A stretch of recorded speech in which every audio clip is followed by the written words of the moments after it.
नमस्कार, मैं हूं आपके साथ गौरव राजेंद्र। बुलेटिन की शुरुआत करते हैं। राज्यपाल हरिबाबू बागड़े से शनिवार को राजभवन में मुख्यमंत्री भजनलाल शर्मा और राज्यसभा सांसद जेपी नड्डा ने शिष्टाचार भेंट की। इस दौरान नेताओं ने राज्य के समग्र विकास और वर्तमान प्रशासनिक विषयों पर चर्चा की है। भेंट को सौहार्दपूर्ण वातावरण में संपन्न बताया। यह मुलाकात राजकीय औपचारिकता के तहत में की गई, जिसमें राज्य हित से जुड़े विभिन्न मुद्दों पर विचार विमर्श हुआ।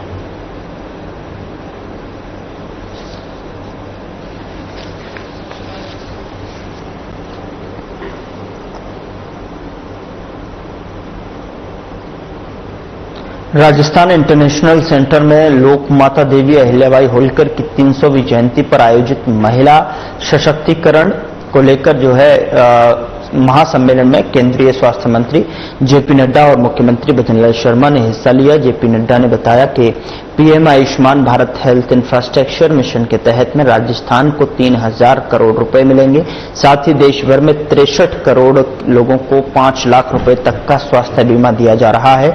मुख्यमंत्री ने बताया कि लखपति दीदी योजना से 7.80 लाख महिलाएं लाभान्वित हुई हैं। कार्यक्रम में 1800 महिलाओं को ऋण, 32,000 से अधिक बालिकाओं को लाड़ो प्रोत्साहन योजना के तहत 11 करोड़ रुपए की राशि और 2000 छात्राओं को स्कूटी वितरित की गई। इस मौके पर गर्भ की पाठशाला योजना और स्वास्थ्य नारी चेतना अभियान का शुभारंभ किया गया। बता दें कि कार्यक्रम में कई केंद्रीय मंत्री, जनप्रतिनिधि, अधिकारी और बड़ी संख्या में आमजन उपस्थित रहे।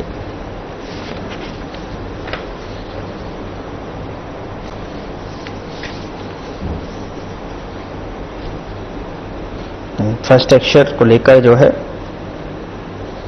यहां पर आह्वान किया है और महिला सशक्तिकरण सम्मेलन का आयोजन किया गया।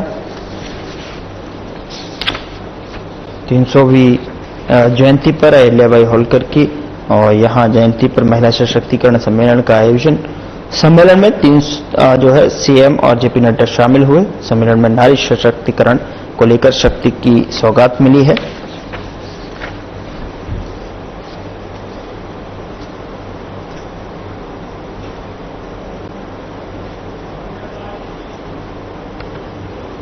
बीजेपी के राष्ट्रीय अध्यक्ष जेपी नड्डा ने सीएम भजनलाल शर्मा को लेकर बड़ा बयान दिया। उन्होंने कहा कि भजनलाल शर्मा विचारधारा के सच्चे सिपाही हैं और जो दिन रात प्रधानमंत्री नरेंद्र मोदी के विजन को जन जन तक पहुंचा रहे हैं। ऐसे समर्पित कार्यकर्ता को मुख्यमंत्री की कुर्सी दी गई। जेपी नड्डा ने पूर्ववर्ती सरकारों पर तीखा हमला बोलते हुए कहा कि पहले की सरकारें किस सोच से चलती थीं, वह सबके सामने है। उन्होंने कहा कि दिन और रात का फर्क हो तो दिन को पसंद करना चाहिए, यही हमारी और उनकी सरकार में अंतर है। जेपी नड्डा ने विपक्ष पर तंज कसते हुए कहा कि उनकी सरकार जनसेवा के लिए काम करती है, न कि स्वार्थ के लिए। उन्होंने बीजेपी सरकार की सफलता और जनहित के कामों को लेकर जनता का आभार जताया है।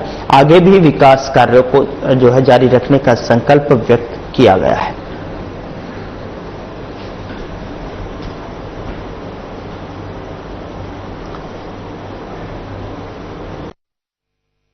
बैठाना मुख्यमंत्री के पद पर यह विषय नहीं है। विषय यह है कि इस विचारधारा के एक सिपाही को बैठाना, जो दिन रात एक करके उनकी टीम पूरी ताकत से मोदी जी के नेतृत्व में राजस्थान की सेवा कर रही है। इस बात को हमको समझ लेना जरूरी है। आपने अन्य सरकारें भी देखी हैं, वो किस तरीके से सरकार चलाते रहे वो भी आपने देखा है। आपको पता है उनकी सोच क्या थी। लेकिन मैं एक बात जरूर कहना चाहूंगा कि दिन और रात का अंतर हो तो कम से कम रात के बाद दिन तो पसंद आना चाहिए। इसकी तो हमको ध्यान।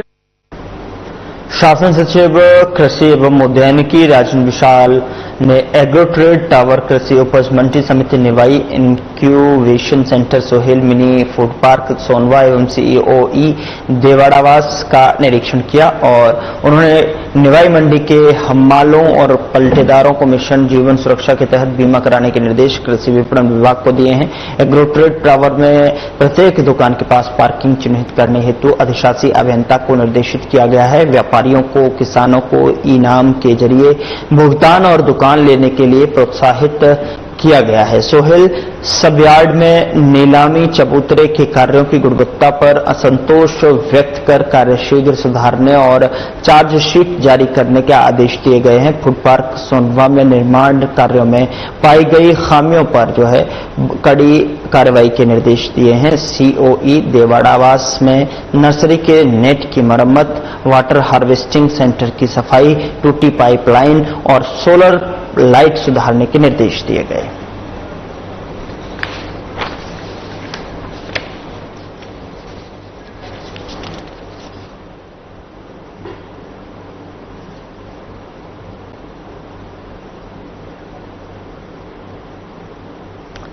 राष्ट्रीय लोकतांत्रिक पार्टी के अध्यक्ष एवं नागौर सांसद हनुमान बेनीवाल ने शहीद स्मारक पर चल रहे धरने में प्रदेश के मेहनतकश युवाओं को हितों की लड़ाई लड़ने का भरोसा दिलाया है। उन्होंने कहा कि पेपर लीक मामले को लेकर मजबूती से संघर्ष करना होगा ताकि व्यवस्था में सुधार हो और अन्यथा आने वाली पीढ़ी हमें माफ नहीं करेंगी। बेनीवाल ने राजस्थान लोक सेवा आयोग, कर्मचारी चयन बोर्ड और माध्यमिक शिक्षा बोर्ड में भ्रष्टाचार उजागर होने पर दोनों मुख्य राजनीतिक दल बीजेपी और कांग्रेस को जिम्मेवार ठहराया है।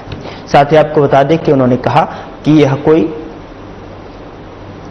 राजनीतिक मुद्दा नहीं है बल्कि प्रदेश के युवाओं के भविष्य से जुड़ा हुआ मामला है। सांसद ने राजस्थान लोक सेवा आयोग के पुनर्गठन और पुलिस उप निरीक्षक भर्ती को रद्द करने की मांग उठाई है। साथ ही उन्होंने युवाओं से एकजुट होकर इस लड़ाई को आगे बढ़ाने का आह्वान किया है।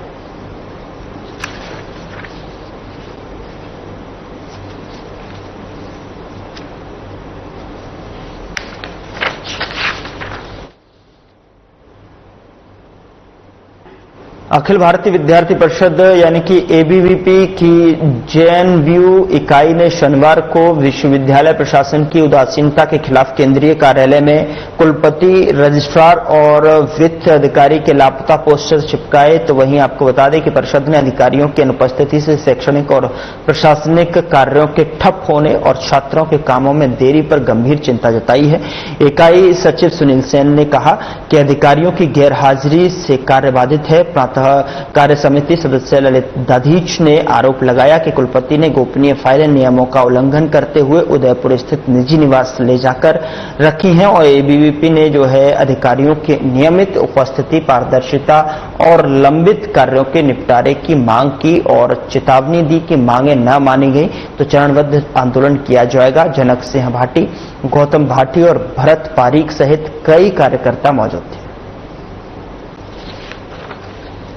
पश्चिमी राजस्थान के सबसे बड़े विश्वविद्यालय जयनारायण व्यास विश्वविद्यालय के अंदर प्रशासनिक इकाई, जिसमें कुलपति महोदय, कुल सचिव महोदया और वित्त नियंत्रक, ये तीनों पिछले कई समय से अपनी कुर्सी से गैर हाजिर है। इसी को लेकर आज अखिल भारतीय विद्यार्थी परिषद ने जयनारायण व्यास विश्वविद्यालय के कैंपस के अंदर पूरे परिसर में तीनों अधिकारियों के लापता होने के पोस्टर्स सब जगह चिपकाए हैं और अखिल भारतीय विद्यार्थी परिषद राज्य सरकार से मांग करती है कि जल्द से जल्द परमानेंट वाइस चांसलर की नियुक्ति की जाए। अगर ये जल्दी नियुक्ति नहीं की जाती है, इसको लेकर विद्यार्थी परिषद राज्य सरकार के खिलाफ उग्र प्रदर्शन करेगी, जिसकी जिम्मेदारी राज्य सरकार की होगी। कांग्रेस ने मध्य प्रदेश में संगठन सृजन अभियान को मजबूत करने के लिए पर्यवेक्षक नियुक्त किए हैं। राजस्थान के धीरज गुर्जर, दानिश अबरार, दिव्य मदेरना, इंदिरा मीणा और मुकेश भाकर और मनीष यादव को मध्य प्रदेश में पर्यवेक्षक के रूप में भेजा गया है। ये पर्यवेक्षक संगठन की मजबूती और जिला अध्यक्षों की नियुक्ति में महत्वपूर्ण भूमिका निभाएंगे। कांग्रेस का उद्देश्य प्रदेश में पार्टी की जड़ों को मजबूत करना और बेहतर संगठनात्मक ढांचा तैयार करना है। पर्यवेक्षकों की नियुक्ति से मध्य प्रदेश में पार्टी कार्यकर्ताओं का समन्वय और विकास बेहतर होगा।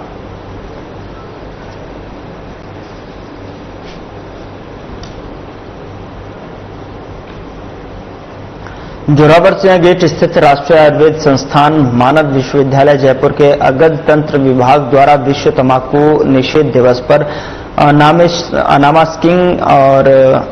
अनामास्किंग द अपील तंबाकू और निकोटिन उत्पादों पर उद्योग की रणनीति विषय पर जागरूकता कार्यक्रम आयोजित किया गया। कार्यक्रम में WHO, और SEARO टीम द्वारा वेबिनार आयोजित किया गया, जिसमें डॉक्टर जकारिया चौहान ने संबोधित किया। कुलपति प्रोफेसर संजीव शर्मा ने तंबाकू से दूर रहने और आयुर्वेद अपनाने की अपील की है। विभागाध्यक्ष प्रोफेसर अनीता शर्मा ने बताया कि संस्थान में अब तक 1500 से अधिक मरीजों का शुद्ध आयुर्वेदिक पद्धति से सफल उपचार किया गया है। साथ ही नशा मुक्ति के लिए OPD 25 में साप्ताहिक सेवाएं दी जा रही हैं और कार्यक्रम के तहत नेशनल ई पोस्टर प्रतियोगिता आयोजित हुई है, जिसमें विजेताओं को सम्मानित किया गया। साथ ही आपको बता दें कि परिसर में जन जागरूकता अभियान चलाया गया है, जिसमें चिकित्सकों और स्कॉलर्स और आमजन ने उत्साहपूर्वक भाग लिया है।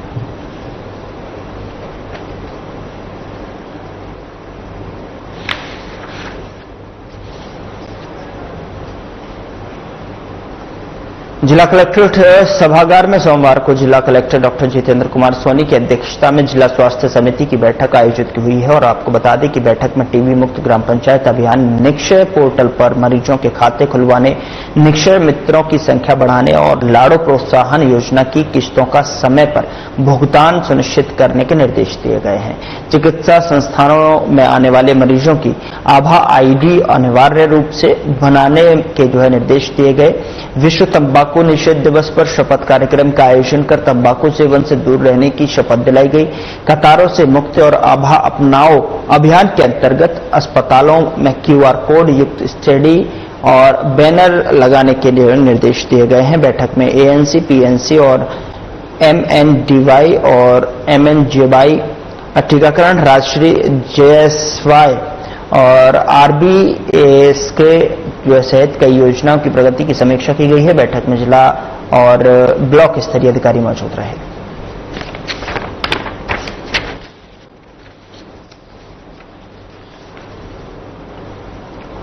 उधर जिला कलेक्टर डॉक्टर जितेंद्र सोनी के निर्देश और मुख्य चिकित्सा एवं स्वास्थ्य अधिकारी जयपुर प्रथम डॉक्टर रवि शेखावत के नेतृत्व में खाद्य सुरक्षा विभाग द्वारा शुक्रवार को कोटपा एक्ट के तहत अहम कार्रवाई की गई है और मानसरोवर मेट्रो स्टेशन स्थित एक किराना दुकान पर छापेमारी कर कोटपा एक्ट की धारा 7 के अंतर्गत 50 सिगरेट पैकेट एवं 10 सिगार पैकेट जब्त किए गए हैं और इस कार्रवाई के दौरान दुकान को चेतावनी देते हुए कोटपा एक्ट की सख्ती से पालना सुनिश्चित करने के निर्देश दिए गए हैं। टीम में खाद्य सुरक्षा अधिकारी विनोद शर्मा, नरेश कुमार और विशाल मित्तल मौजूद रहे। अधिकारियों ने बताया कि सार्वजनिक स्थानों पर तंबाकू उत्पादों की बिक्री और उपभोग पर सख्त प्रतिबंध है और इस प्रकार की कार्रवाई आगे भी जारी रहेगी। यह अभियान तंबाकू निषेध के प्रति जन जागरूकता बढ़ाने और कानून की प्रभावी क्रियान्वयन सुनिश्चित करने की दिशा में एक सशक्त कदम है।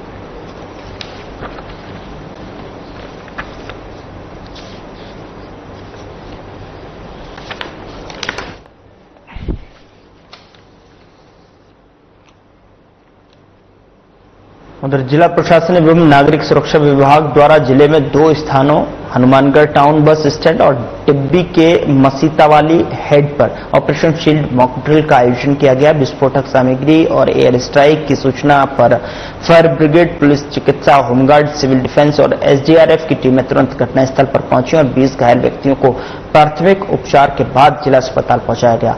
जिला कलेक्टर कानाराम और पुलिस अधीक्षक हरिशंकर भी मॉक ड्रिल स्थल पर मौजूद रहे। उन्होंने अस्पताल की वर्न यूनिट, ट्रॉमा सेंटर और आपातकालीन कक्ष का निरीक्षण किया।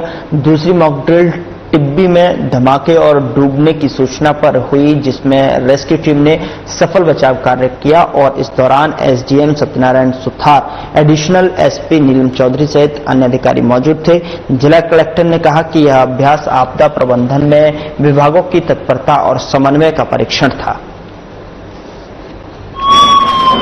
आज ऑपरेशन शील्ड के तहत हनुमानगढ़ जिले में 2 जगह मॉक ड्रिल की गई, जिसमें टाउन बस स्टैंड और टीबी में मसीतावली हेड पे, और उसमें 20 कैजुअलिटीज को किस तरह से रेस्क्यू किया जा सकता है, इसकी पूरी एक्सरसाइज कंडक्ट की गई। उसमें विभिन्न विभागों द्वारा कोऑर्डिनेटेड अप्रोच रखते हुए इमीडिएटली मौके पे आए और सभी को रेस्क्यू किया गया, चाहे फायर टीम हो, चाहे मेडिकल टीम हो, पुलिस टीम हो, एवरीवन वाज देयर। अब जो रेस्पॉन्स टाइम रहा है इसको हम लोग एनालिसिस करेंगे, कहीं कोई गैप है तो इसको और स्टडी करेंगे। और सभी टीम का अभी तक जो प्राइमा फेसी फीडबैक है बहुत अच्छा रहा और अभी जितने भी कैजुअलिटीज दर्शाई गई उन सबको हॉस्पिटलाइज कर दिया। जिस तरह से आज लोगों ने जिस तरह से समाज सेवकों को और जो कई संगठनों को आपने शामिल किया है, आम लोगों को किस तरह से इस तरह की अगर कोई घटना होती है तो आम लोग किस तरह से शामिल हो, उसको लेकर सब प्रशासन क्या कुछ प्लान करेगा? विशेष तौर पर जब ऑपरेशन सिंदूर चला था तब देखा होगा हमने हर वार्ड लेवल पे और ग्राम पंचायत लेवल पर नागरिक सुरक्षा समितियां गठित की थी। इसका पर्पज यही है कि अगर ऐसी कोई स्थिति बनती है तो इमीडिएटली ये जो सुरक्षा समितियां या आम लोगों तक कम्युनिकेट करें और एयर रेड के समय किस तरह की सावधानियां रखनी है, बचाव के लिए क्या प्रिकॉशंस अप्लाई करना है और कहीं अगर कोई घटना हो जाती है तो रेस्क्यू और रिलीफ मेजर कितने इमीडिएटली किए जा सकते हैं, इसको लेकर बहुत अच्छे से हम लोगों ने ट्रेनिंग भी कराई है। और अभी भी मेरा जिलेवासियों से आग्रह रहेगा कि ऑपरेशन सिंदूर जारी है, हमें ये सारी जो ट्रेनिंग है, प्रशिक्षण है, इनको बहुत सावचेती के साथ में लेना है। अभी आज शाम को एक ब्लैकआउट की और जो है मॉक ड्रिल होगी, जिन स्थानों पर मॉक ड्रिल होगी वहाँ पे निवासियों से विशेष तौर पर मेरा आग्रह है कि जब सायरन बजे आप अपने घर की लाइट ऑफ रखें, 15 मिनट के लिए कंप्लीट ब्लैकआउट की इस कार्रवाई में जो है प्रशासन को पहुंच रही है। जो इस तरह की एक्सरसाइज के दौरान जो छोटे छोटे गैप्स होते हैं उनके इम्प्रूवमेंट में कितना सहयोग मिलेगा सर इस एक्सरसाइज से? डेफिनेटली मिलेगा। पिछली बार जैसे कुछ जगह एम्बुलेंस लेट पहुंची थी, आज फीडबैक दिया कि सबसे पहले एम्बुलेंस पहुंची है, तो डेफिनेटली जो ऑब्जर्वेशंस आए हैं उनके कंसर्न ऑफिसर को सेंसिटाइज भी कर रहे हैं, ट्रेनिंग भी कर रहे हैं और प्रयास अच्छा है कि इससे लोगों को, आमजन को और हमारे जो नागरिक से जुड़े एजेंसी है, स्काउट, एनसीसी, होमगार्ड्स, नागरिक सेवक, वो सारे अब इससे वेल ट्रेंड हो रहे हैं। पुलिस की तरफ से इसमें दो व्यवस्थाएं थी, एक तो एरिया का कॉर्डन करना, तो मैंने जैसे कलेक्टर साहब ने हम लोगों ने एंट्री की तो अच्छे से इन्होंने कॉर्डन कर रखा था, और दूसरा रेस्क्यू और जो टीमें हैं उनमें सहयोग देना और यहाँ सुरक्षा व्यवस्था बना के रखना।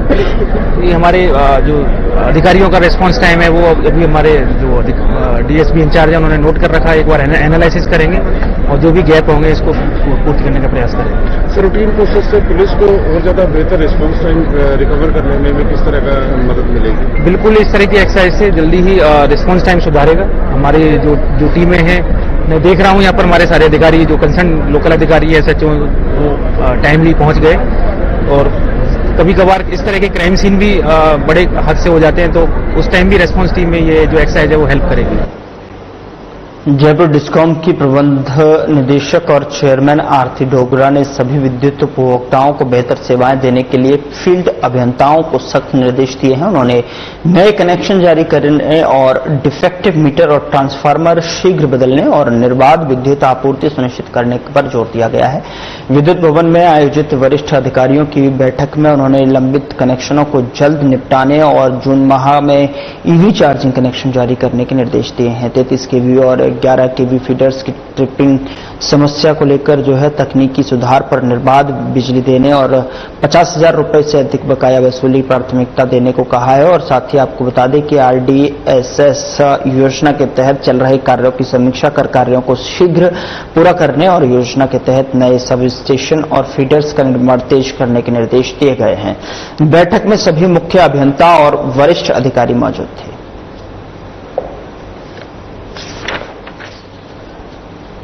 तो डिस्कॉम के वरिष्ठ अधिकारियों की बैठक आयोजित की गई है और आरती डोगरा ने फील्ड अभियंताओं को इस बैठक के माध्यम से सख्त निर्देश दिए हैं और उपभोक्ताओं को बेहतर सेवाएं देने के लिए फील्ड अभियंता डिस्कॉम में लंबित कनेक्शन शीघ्र निपटाने के भी आदेश दिए गए हैं। उधर गायत्री मंदिर के पवित्र सानिध्य में भव्य कलश यात्रा का आयोजन हुआ है, जिसमें लगभग 500 महिलाओं ने भाग लिया और यह धार्मिक और सांस्कृतिक यात्रा मंदिर परिसर से शुरू होकर नगर के मुख्य मार्गों से होते हुए पुनः मंदिर प्रांगण में समाप्त हुई। और बता दें कि महिलाएं पारंपरिक परिधानों में सुसज्जित सिर पर कलश लेकर भक्ति गीतों और मंत्रोच्चार के साथ यात्रा के शामिल रहीं और जिसमें पूरे वातावरण में आध्यात्मिक ऊर्जा का संचार हुआ। नगरवासियों ने पुष्प वर्षा कर श्रद्धालुओं का स्वागत किया। गायत्री परिवार के शशिकांत बोहरा ने बताया कि इस आयोजन का उद्देश्य समाज में धार्मिक चेतना, सामूहिक साधना और सांस्कृतिक एकता का प्रसार करना है। बता दें कि कार्यक्रम में कई समाज सेवी, जनप्रतिनिधि और श्रद्धालु मौजूद रहे। यात्रा के समापन पर मंदिर प्रांगण में सामूहिक प्रार्थना और यज्ञ किया गया, जिसमें सुख, शांति और समृद्धि की कामना की गई। अब्दी वर्ष है जो गायत्री परिवार की स्थापना जो अयोध्या में थी कनखल में, वो कि आज शताब्दी वर्ष चल रहा है, तो संपूर्ण भारत में इस प्रकार के 300 रथ घर घर ज्योति लेकर के पहुंच रहे हैं। उसी उपलक्ष्य में हरिद्वार से आई हुई यात्रा, हमारी जौली यात्रा, ये माता बहनें मान से एकत्रित हुई, सब कलश पूजन हुआ। उसके बाद गायत्री मंत्र के साथ ये रथ बैंड बाजों के साथ मैन बाजार होते हुए, सर्वा मेडिकल होते हुए, बैंक होते हुए, कंगाल चौक होते हुए, मैन बाजार होते हुए और जहांपुर रोड होते हुए और वापिस पुनः गायत्री मंदिर में पहुंचा है। और यहाँ माता बहनों को किस प्रकार से आचरण करना चाहिए, किस प्रकार से हमें शुद्ध भाषाओं का उपयोग करना चाहिए, घर में बच्चे संस्कारित कैसे होंगे, ये बच्चे जब भी संस्कारित होंगे जब हम इनको अच्छे संस्कार देंगे।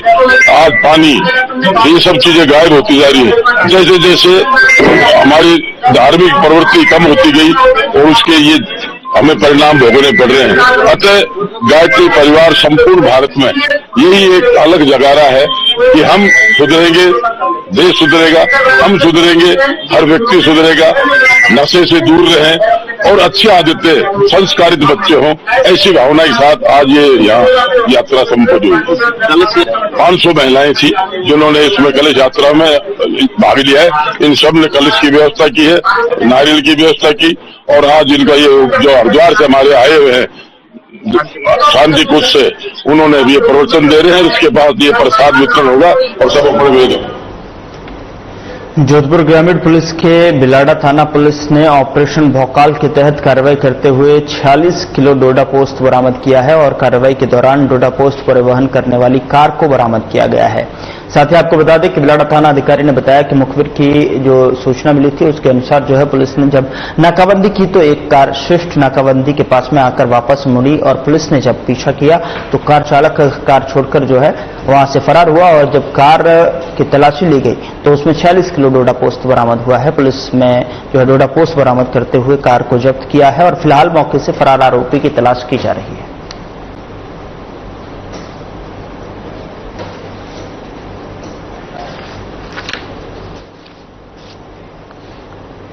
राजगढ़ पुलिस ने जो है दिल्ली मुंबई एक्सप्रेसवे पर टोल कर्मियों के साथ में मारपीट और जानलेवा हमले के मामले में 25,000 के इनामी आरोपी मनोहर उर्फ मुंडे पुत्र विश्राम मीना को गिरफ्तार किया है। दरअसल आपको बता दें कि आरोपी के पास से 315 बोर के 2 जिंदा कारतूस और एक देशी कट्टा बरामद किया गया है। आरोपी झालाटाला लक्ष्मणगढ़ का निवासी है और नारायणपुर कोटपुतली बहरोड थाने के हत्या के मामले में भी फरार चल रहा था। दरअसल आपको बता दें कि थाना अधिकारी राजेश मीना ने बताया कि 9 अप्रैल 2025 को आरोपी अपने साथियों के साथ टोल पर विवाद कर फरार हो गया था और 10 अप्रैल की रात को दोबारा आकर कर्मचारियों पर जानलेवा हमला किया था। इस मामले में पहले ही 3 आरोपी गिरफ्तार और एक बाल अपचारी निरुद्ध किया जा चुका है और पुलिस टीम ने सतर्कता से जो है कार्रवाई करते हुए आरोपी को दबोच लिया है।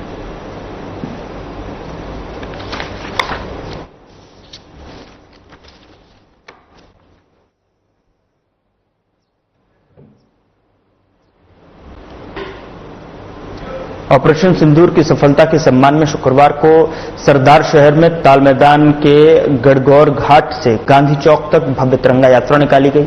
यात्रा में सजे धजे ऊंट, घोड़े, बैंड बाजे, डीजे और एनसीसी स्काउट्स और पूर्व सैनिक के साथ में एनसीजी कमांडो संजय सारण, मां भारती और आतंकी हमले की झांकियां आकर्षण का केंद्र रही हैं। साथ ही आपको बता दें कि सैकड़ों युवाओं ने तिरंगा लहराते हुए भारत माता की जय के नारे लगाए जबकि शहरवासियों ने पुष्प बरसाकर यात्रा का स्वागत किया। शिक्षक संपत जांगीर द्वारा ब्रह्मोस मिसाइल की झांकी प्रस्तुत की गई। इसके बाद एक शाम शहीदों के नाम कार्यक्रम के शहीद सैनिकों को श्रद्धांजलि दी गई। ऑर्केस्ट्रा और देशभक्ति गीतों ने माहौल को देश प्रेम से सराबोर कर दिया। पूर्व मंत्री राजकुमार रेणवा ने कहा कि ऑपरेशन सिंदूर भारत की सैन्य शक्ति का प्रतीक है और यदि पाकिस्तान ने दुस्साहस किया तो ऑपरेशन जारी रहेगा।